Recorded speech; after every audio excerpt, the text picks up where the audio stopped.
Indian news के digital platform पे आपका स्वागत है। मैं हूं सिद्धार्थ प्रताप सिंह।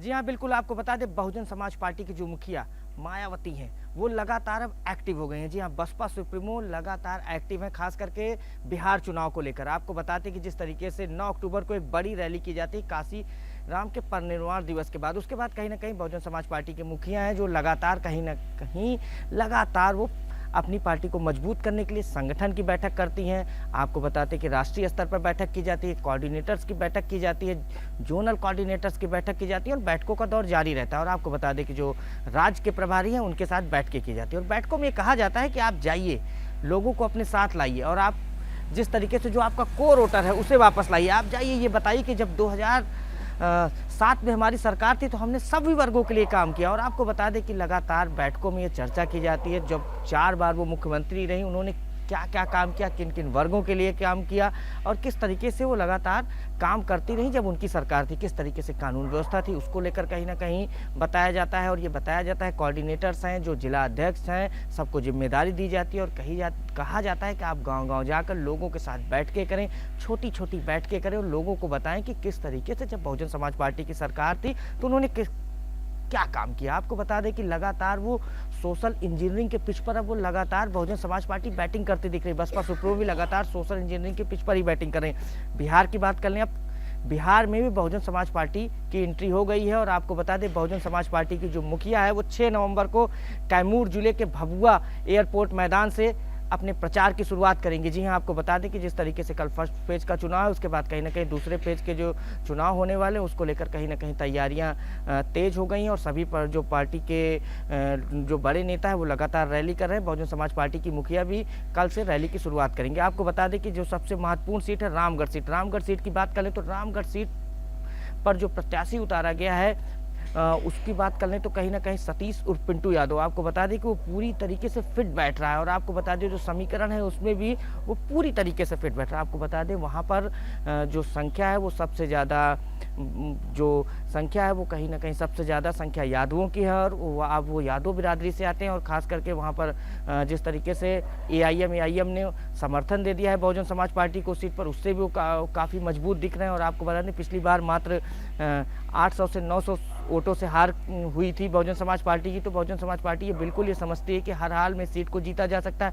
बहुजन समाज पार्टी की जो मुखिया हैं वो लगातार इस पर फोकस कर रहे हैं। आकाश आनंद की बात कर लें, आकाश आनंद भी लगातार जो बिहार में लगातार रैली कर रहे हैं। फर्स्ट फेज में उन्होंने कई जगह जाकर रैली की और एक चीज़ जो सबसे महत्वपूर्ण रही, बहुजन समाज पार्टी की जो मुखिया हैं वो लगातार जब से राष्ट्रीय उपाध्यक्ष बनाया गया है और उनको राष्ट्रीय संयोजक बनाया गया आकाश आनंद को, तब से वो काफ़ी परिपक्व दिख रहे हैं। और आपको बताते हैं लगातार जब उन्होंने रैली की तो वो लगातार किसी भी बड़े नेता पर हमलावर नहीं दिखे। वो लगातार ये बताते रहे कि जब बहुजन समाज पार्टी की सरकार थी तो उन्होंने किस तरीके से काम किया, बहुजन समाज पार्टी की जब सरकार उत्तर प्रदेश में तो किस तरीके से सोशल इंजीनियरिंग के लिए काम किया। तो लगातार ये बता रहे हैं, चाहे आकाश आनंद हो, वो परिपक्वता के साथ काम कर रहे हैं और वो लगातार ये बताने की कोशिश कर रहे हैं कि जो जब बहुजन समाज पार्टी की सरकार थी तो पूरी तरीके से सोशल इंजीनियरिंग पर काम किया जाता था और बसपा लगातार ये कोशिश करी। आपको बता दें कि इसी बीच उत्तर प्रदेश में बहुजन समाज पार्टी की जो मुखिया हैं वो लगातार बैठकें कर रही हैं, भाईचारा संगठन की बैठक कर रही है, मुस्लिम समाज के बड़े नेताओं के साथ बैठक कर रही हैं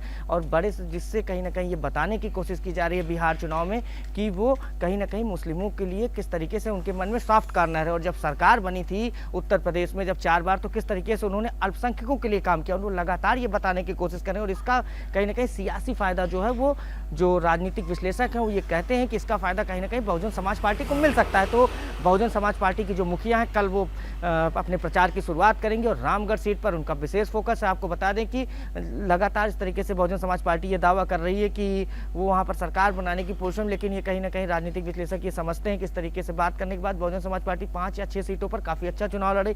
पिछली बार भी बहुजन समाज पार्टी लगभग 5 से 6 सीटों पर जीती थी। ये अलग की बात है कि उसके जो जीते हुए विधायक थे वो कहीं ना कहीं साथ छोड़कर चले गए थे, लेकिन बहुजन समाज पार्टी इन सब चीज़ों से इतर पूरी तरीके से एक्टिव दिख रही है। आकाश आनंद पूरी तरीके से परिपक्व दिख रहे हैं और जो कोऑर्डिनेटर्स लगाए गए हैं वो भी लगातार गांव-गांव जा रहे हैं और बहुजन समाज पार्टी की मुखिया हैं वो लगातार रिपोर्ट ले रही हैं। कल सबसे पहले वो पहुंचेंगी और जो बहुजन समाज पार्टी के जो कोऑर्डिनेटर्स हैं, जिला अध्यक्ष हैं, उनके साथ लगातार बैठक करेंगी। बैठकों में ये जानेंगी कि किस मुद्दे पर बात किया जाए, कौन से ऐसे मुद्दे हैं जो जनता को छू सकते हैं और इन सब चीज़ों की बात करने के बाद वो कहीं ना कहीं रैली को संबोधित करेंगी। आपको बता दें कि भारी भीड़ जुटने की संभावना है। आपको बता दें इसकी रैली की जो तैयारियां चल रही, लगभग एक हफ्ते से इसकी तैयारी की जा रही। जो कोऑर्डिनेटर्स हैं उनको जिम्मेदारी दी गई। आकाश आनंद खुद लगातार कहीं ना कहीं मॉनिटरिंग कर रहे हैं। आकाश आनंद को भी बड़ी जिम्मेदारी मिली। आपको बता दें कि आकाश आनंद को पता है कि अगर बहुजन समाज पार्टी यहाँ से अच्छा करती है तो आने वाले जो उत्तर प्रदेश में चाहे पंचायत चुनाव हो, चाहे 2027 का चुनाव है, तो कहीं ना कहीं पॉजिटिव एटीट्यूड से पूरी तरीके से कार्यकर्ताओं में भी एक पॉजिटिव एटीट्यूड आ जाएगा और लोग मजबूती से चुनाव लड़ेंगे। और बहुजन समाज पार्टी हर हाल में चाहती है कि बिहार में अच्छा करे। और कल जिस तरीके से बहुजन समाज पार्टी की जो मुखिया हैं वो जिस तरीके से निकल कर सामने आ रहा है कि सोशल इंजीनियरिंग के पिच पर ही कल भी वो बैटिंग करते हुए दिखेंगी। और अब लगातार वो जब भी भाषण देती हैं तो सोशल इंजीनियरिंग की बात करती हैं। लगातार वो ये बात करती हैं कि किस तरीके से उन्होंने काम किया, खास करके हर वर्गों के लिए काम किया। और वो लगातार ये बताती हैं कि जब 4 बार उनकी सरकार रही उत्तर प्रदेश में, उन्होंने किस तरीके से काम किया और वो किस तरीके से आम लोगों के लिए काम करती हैं, खास करके सभी वर्गों के लिए काम करती हैं। पिछड़ा, दलित, अल्पसंख्यक उस पर वो खास फोकस करती हैं। और आपको बता दें जो अगड़ी बिरादरी में जो गरीब लोग हैं उनके लिए भी कहीं ना कहीं अगर उनकी सरकार बनती है तो उनके लिए भी योजनाएं लाएंगी। और आपको बता दें कि जिस तरीके से उन्होंने बैठक की है, इस बैठक का कहीं ना कहीं बिहार में वो फायदा लेना चाहती हैं। और खासकर पे अल्पसंख्यक समाज को लेकर वो ये बताती हैं कि अल्पसंख्यकों के लिए उन्होंने किस तरीके से काम किया। और आपको बता दें कि जो टिकट बंटवारे भी किए गए हैं उसमें भी कहीं ना कहीं पूरी तरीके से सोशल इंजीनियरिंग का ध्यान रखा गया है। और एक चीज़ जो सबसे महत्वपूर्ण है, आपको बता दें कि बहुजन समाज पार्टी की जो मुखिया हैं लगभग आधा दर्जन से ज़्यादा रैलियों को संबोधित करेंगी। जिस तरीके से अभी खबरें निकलकर सामने आ रही है, आपको बता दें कि जो बीएसपी के जो बड़े नेता हैं वो लगातार कैंप कर रहे हैं। आकाश आनंद लगातार रिपोर्ट दे रहे हैं। इसके पहले भी जब बहुजन समाज पार्टी की मुखिया ने जब यहाँ उत्तर प्रदेश में बैठक की थी तो एक रिपोर्ट कहीं ना कहीं दी गई थी और उस रिपोर्ट को ये देखा गया था कि किन किन सीटों पर, जो सूत्रों के हवाले से खबर निकल कर आ रही है कि किन किन सीटों पर बहुजन समाज पार्टी मजबूत है, किस पर किस तरीके से फोकस किया जाए। हर हाल में बस एक ही चीज़ है, जीत हर हाल में दर्ज करनी है कुछ सीटों पर। और कुछ सीटों पर बहुजन समाज पार्टी की जो रिपोर्ट्स निकल कर सामने आई हैं, जो उनके कार्यकर्ताओं द्वारा भेजा गया, उनको ये कहा गया है कि अगर बहुजन समाज पार्टी की मुखिया उन सीटों पर रैली करती हैं तो परिणाम उनके पक्ष में आएगा।